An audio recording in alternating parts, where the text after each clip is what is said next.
Hello everyone, welcome back to our another video. আশা করি আপনারা সকলেই ভালো আছেন। 15 লাখ সরকারি চাকরিজীবী পাবেন উচ্চতর গ্রেড।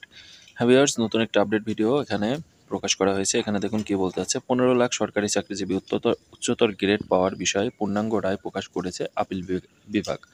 মঙ্গলবার অর্থাৎ 15ই জুলাই পূর্ণাঙ্গ এই রায় প্রকাশ করা হয়। এর আগে গত 30শে এপ্রিল ভারপ্রাপ্ত প্রধান বিচারপতি আশফাক কুল ইসলামের নেতৃত্বাধীন আপিল বিভাগ টাইম স্কেল ও সিলেকশন গ্রেড প্রাপ্ত সরকারি চাকরিজীবীরাও উচ্চতর গ্রেড পাবেন বলে রায় দেন।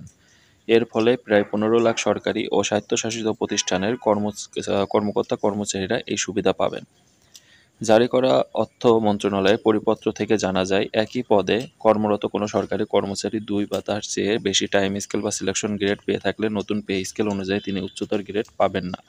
তবে এরই মধ্যে একটি মাত্র টাইম স্কেল অথবা সিলেকশন গ্রেড পেতে নতুন স্কেল শুধু একটি উচ্চতর গ্রেড পাবেন।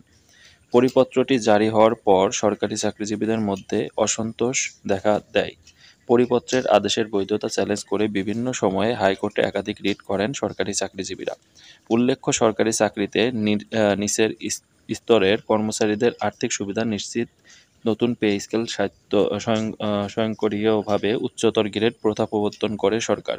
নতুন স্কেল অনুযায়ী কোনো কর্মচারী একই পদে 10 বছর চাকরি করার পর পদোন্নতি না পেলে স্বয়ংক্রিয়ভাবে দুটি উচ্চতর গ্রেড পাবেন, কিন্তু মূল পে স্কেল দেয়া নিয়ম কার্যকর করতে স্পষ্টীকরণের ব্যাখ্যা দিয়ে উল্লেখিত পরিপত্রটি জারি করেছিলেন অর্থ মন্ত্রণালয়।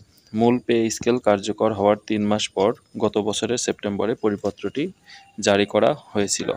তো ভিউয়ার্স, এই ছিল মূলত বিষয়। নতুন যে আপডেটটি 15 জুলাইতে দেওয়া হয়েছে অর্থাৎ আজ বিকালে, সেখানে 15 লাখ সরকারি চাকরিজীবী পাবেন উচ্চতর গ্রেড, এই বিষয়ে মূলত প্রতিবেদনটি প্রকাশ করা হয়েছে। তো ভিউয়ার্স, ভিডিওটি যদি ভালো লাগে অবশ্যই ভিডিওতে একটি লাইক করবেন এবং যারা আমাদের চ্যানেলে নতুন দর্শক আছেন সরকারি চাকরি রিলেটেড খবরাখবর সবার আগে পেতে অবশ্যই চ্যানেলের সাথে থাকবেন। সকলকে অসংখ্য ধন্যবাদ এতক্ষণ আমাদের সাথে থাকার জন্য।